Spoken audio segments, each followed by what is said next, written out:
What's that can't stop laughing moment where you're in a situation you shouldn't be laughing? Back in 2004, I was at my cousin's funeral, and my aunt was in such a shocked state, she couldn't stop laughing. She was known to do this at funerals, because laughing is contagious. I also started laughing a little bit, and I had to go to the back of the church, and to the bathroom to get it out of me. My dad used to say you'll either laugh or cry. I always choose to laugh when I can. Although there was plenty of tears at his funeral, I also laughed a lot. Whenever I think of him, I think something funny he did or said, and although I still miss him, it hurts less. So laugh whenever you can, it beats crying in my book.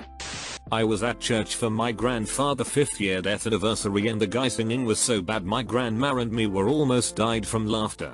I did this at a wedding. They'd hired a terrible violinist for their entrance march, and it just kept getting more screechy and out of tune until finally I just burst out laughing.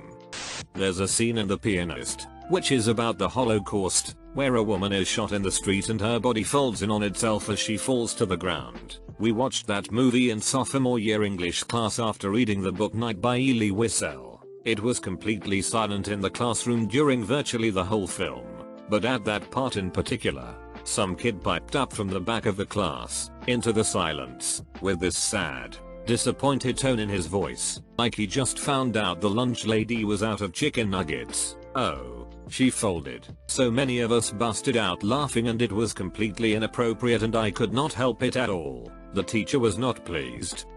I heard a kid fart in church during a wedding. I had to remove myself because I couldn't get it under control. It was one of those loud, echo of the old wooden pew farts. Not me, but my friend. She was getting fired from her job, and all she could think about was what'll it be, fellas? Mustard or ketchup? From the SpongeBob SquarePants movie. My mother and father went to a funeral of one of mother's aunts that she was not close to. In fact, my father had never met her. As they stood at the open casket, my father said to my mother, she just doesn't look like herself again. My father had never seen the aunt before. For whatever reason, this struck my mother as very funny and she started laughing.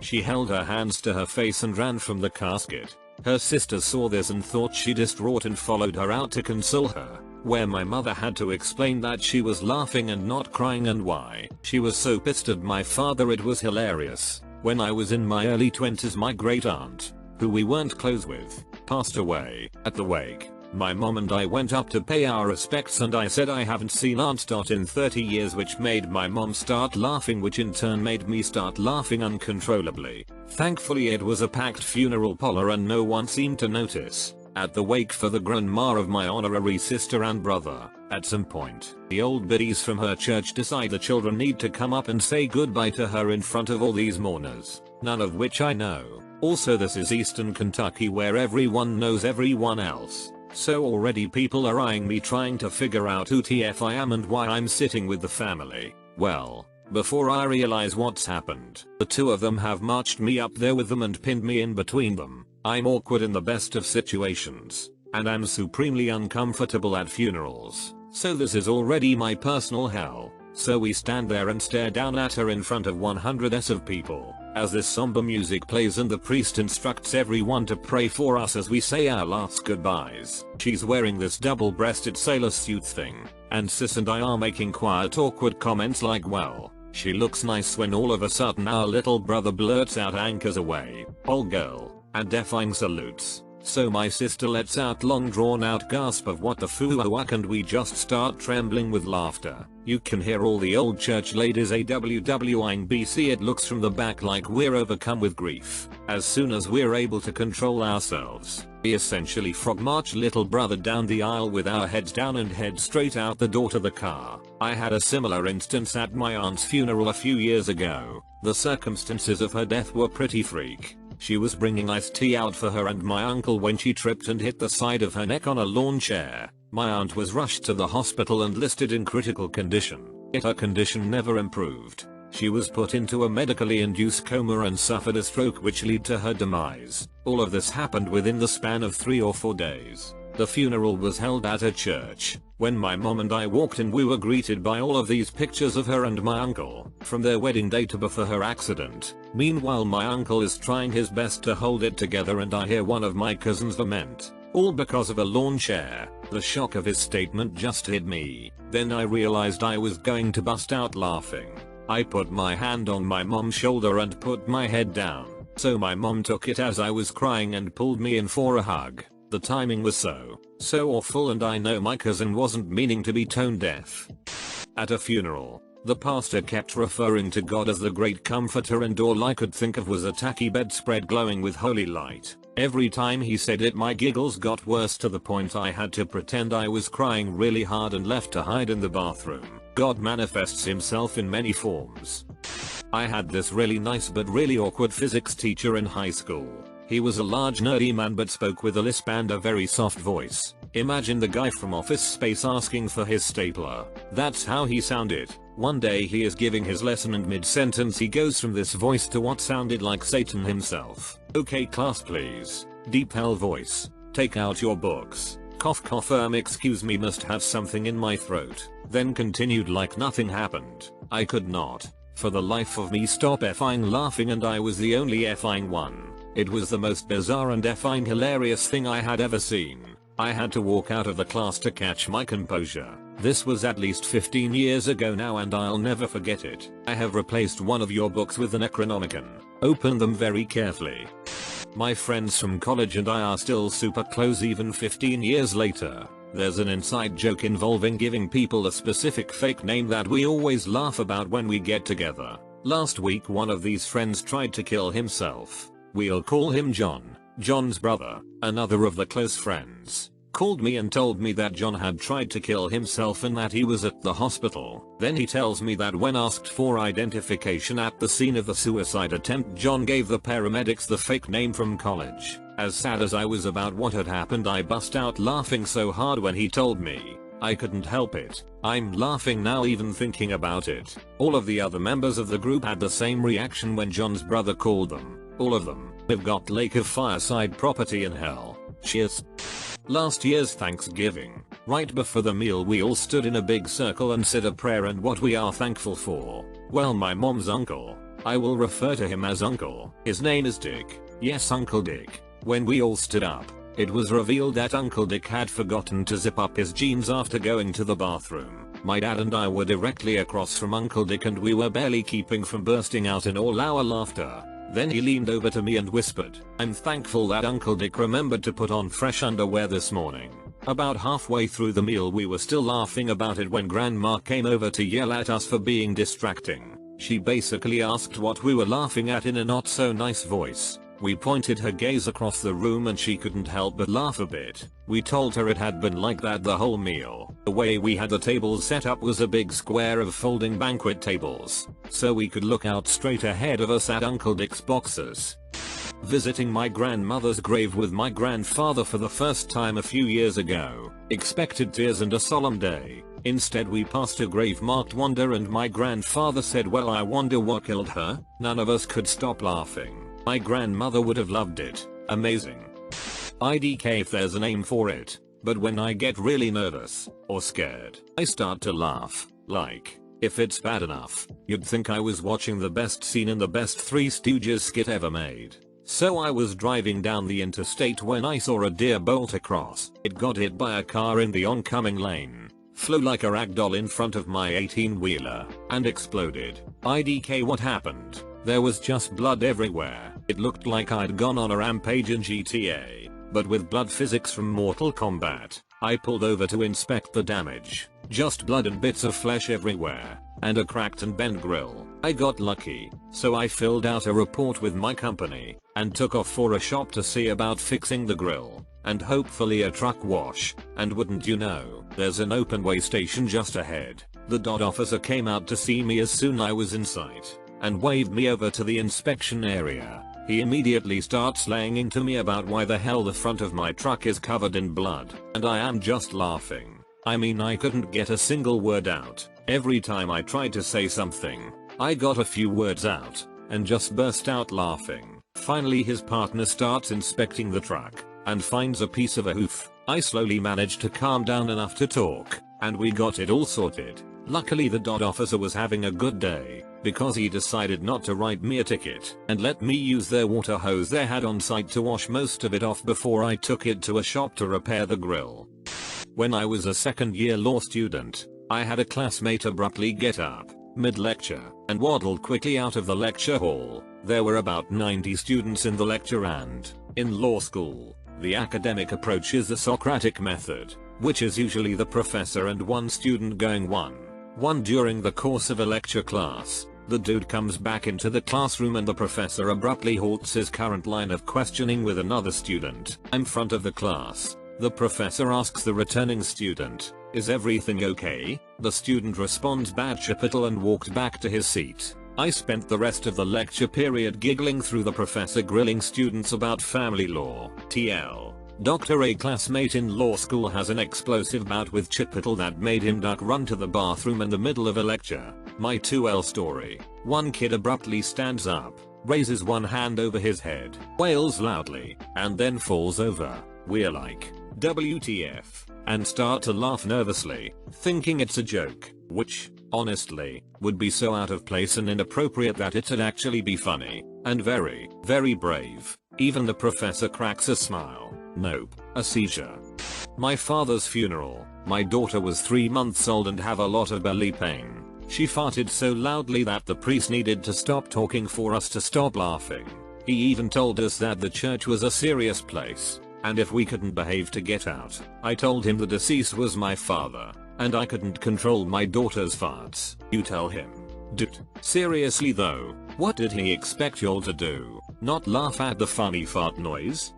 In school we did a course on mythology and had a project where we had to write our own mythological stories for the creation of creatures, places, etc. One kid wrote a story about how a man was abusing his horse, so the gods cursed him. One day his horse threw him onto a spear which went through the back of his head and out of his forehead, and he transformed into the first unicorn. I couldn't effing stop laughing for a solid 5 minutes. The teacher berated me for laughing at violence, but the kid and I both thought that was funny as sh. That kid was creative on writing stories. Yes, but if I was there too, I'd join you on that 5-minute laugh. Mayo. Actually, this a really cool idea for a mythical creature origin story. We should try and make it popular. Let's start a viral campaign. Any volunteers to spearhead it? In high school there was 3 religion courses you could pick. Catholic, Evangelic, Edit. I'm told it's Protestant in English, or neutral. You would have different topics in class and different destinations on the yearly trip. I picked Catholic, and on the yearly trip we went to a monastery. On the 3rd day one of the exercises was to talk about death. So there's 20 kids in a circle of chairs and everyone's crying because everyone lost a loved one at some point and death is a hard topic. The teacher starts talking about how she imagines death to be like and begins to tell. I imagine after dying there to be a long spiral staircase, and you go down and down until there's a door, and behind that door. The rest I didn't hear because my friend next to me whispers, "A muffin kebab stand." We both sat there giggling for like 20 more minutes until the meeting was over. To this day I feel really bad. This is exactly what I expect to find. With my luck, can I help you? This is the afterlife. Yup, all the kebab you can eat. Except Tuesdays. Why not Tuesdays? You have to man the stand on Tuesdays. I can't think of worse afterlives. Was sat at dinner with friends this week. One of the kiddos was saying they had extra stomachs for some particular food. Started talking about how cows had extra stomachs. Then somehow it got to comparing humans cows. One of them said in the brightest, most angelic voice, "But mum doesn't have udders." I made the mistake of glancing at her husband. I swear the filthy twinkle in his eye was audible. Thank F I have long hair. I dropped my head down to look at my plate, so my hair covered my expression. Sat there with my shoulders shaking silently. He asked in a rather amused voice if I was okay as I appeared to be vibrating. Couldn't effing breathe. Used to be a member of student council back in college, and this one time during a meeting with the campus dean who was explaining, very seriously, how some students were shitting on the toilet walls and throwing literal sh on the toilet ceilings, which were building up expenses for cleaning.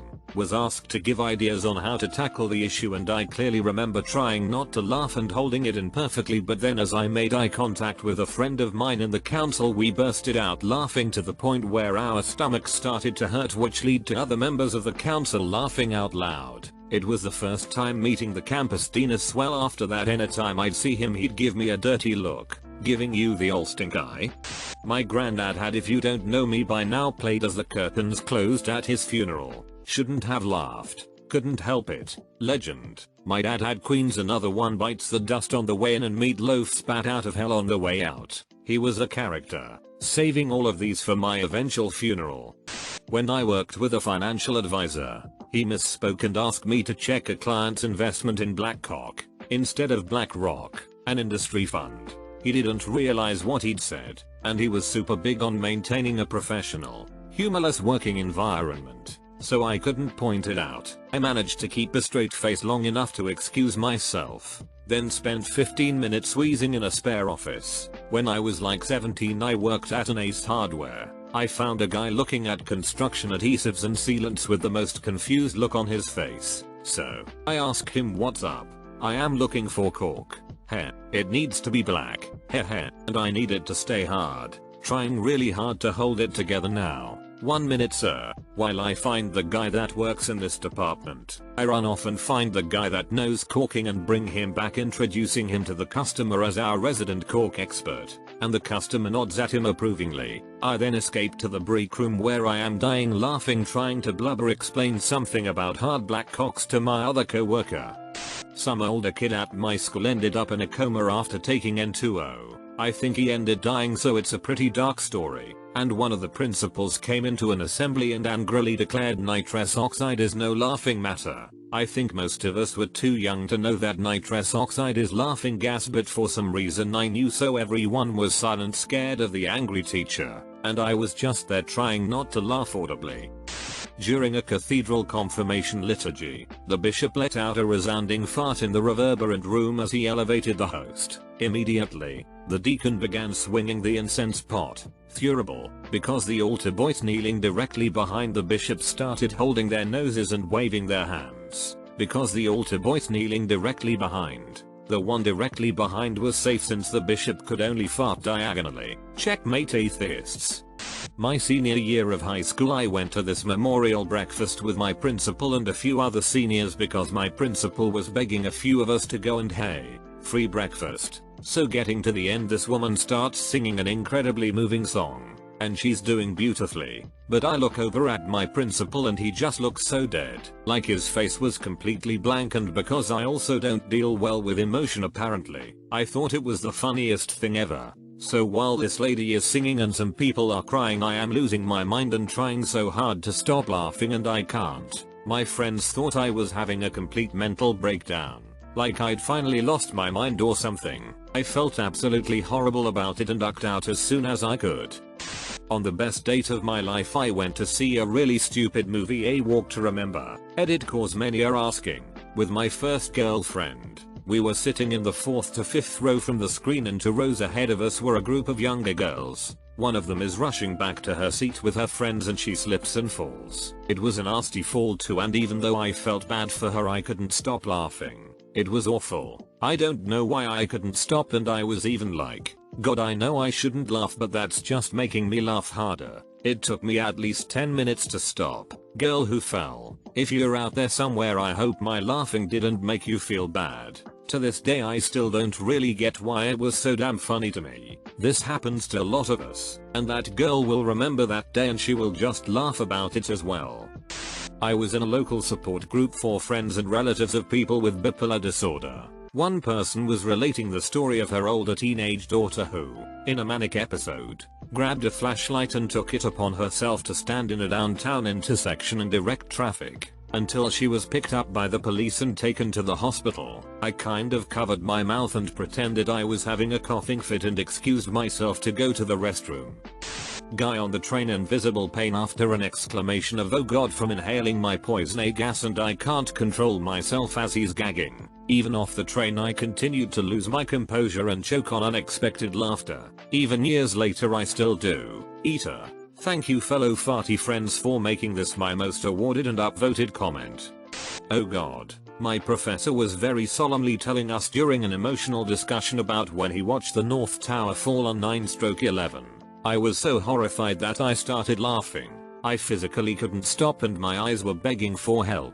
I laugh uncontrollably when I'm uncomfortable and that was one of my worst moments. I remember in 6th grade my teacher was telling us how some people talked about random annoyances in the morning of 9/11 that made them late to the towers and ultimately saved their life. I remember the death glare from my teacher when I burst out laughing when she relayed one about a guy who survived BC. He saw a hot dog cart on the ground and was hungry before a meeting and figured he could get one quick, and so he went down and saw the plane hit while on the ground buying his hot dog. The way she said that his life was saved by a hot dog was the kicker for me.